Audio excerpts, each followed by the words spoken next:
Good day everyone, my name is Riza Jean M. Padiranga and I am your presenter today. So today we're going to tackle about Ausubel's meaningful verbal learning or subsumption theory. But before that, let us have our objectives first. So here are objectives. At the end of the lesson, students should be able to explain Ausubel's subsumption theory, determine the uses of graphic organizer, and lastly, use advanced graphic organizers for topic presentations. So let us proceed to our discussion.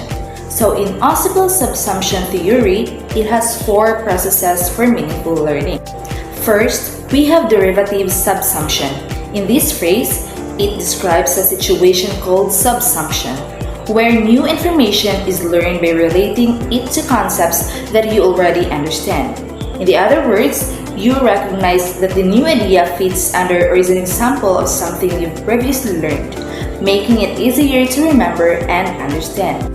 The second, we have correlative subsumption. This phrase encourages you to observe and analyze a new situation or example, in this case, seeing a new kind of bird.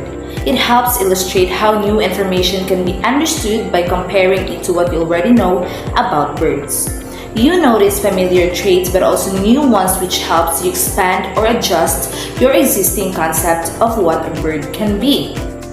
The third one is superordinate learning. This phrase explains how new knowledge can organize what we already know into a broader concept.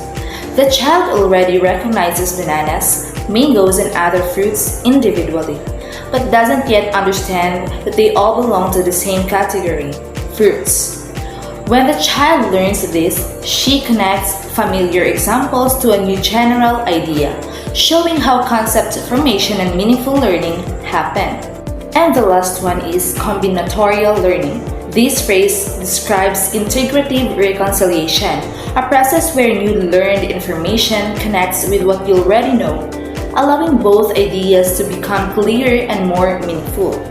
It means that new and prior knowledge support each other, leading to a deeper and more complete understanding of both concepts.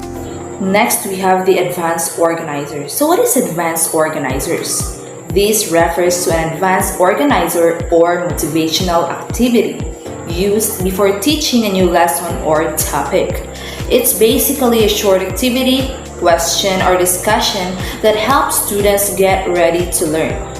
Teachers use it to connect new lessons with what students already know, spark curiosity, and focus their attention. It's also called a hook, set induction, or anticipatory set because it hooks students' interests and sets the stage of learning. So now let us proceed to the four types of advanced organizers.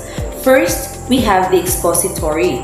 It introduces and explains the main ideas or concepts that students will learn. It doesn't rely on students' prior knowledge. Instead, it gives them a broad overview or conceptual framework to help them understand the new material better. The second one is the narrative. A narrative advanced organizer uses a story or sequence of events to introduce a new lesson or concept. Instead of giving direct explanations, the narrative type captures students' attention and helps them relate emotionally or imaginatively to the topic through a short story, real-life example, or anecdote. The third one is scheming. In advanced organizer, scheming is a strategy where students quickly look over the material before studying it in detail. The purpose is to help them get a general idea of what the lesson will be about, its main topics, structures, and key concepts, so that when they start learning, they already have a mental framework to connect new information. And lastly, we have graphic organizer. A graphic organizer in advanced organizer is a visual tool that helps students see the relationships between ideas before learning new content. It uses diagrams, charts, or maps to organize information so students can easily understand how concepts are connected. This helps them activate prior knowledge and build a framework for the new lesson. Here's another category in Ausubel's theory. First, we have meaningful reception of information. Meaningful reception learning happens when the new information is presented to the learner, usually through verbal instruction, reading, or explanation, and the learner understands and relates it to prior knowledge in a logical and meaningful way. We have the second one, the learner's cognitive structure.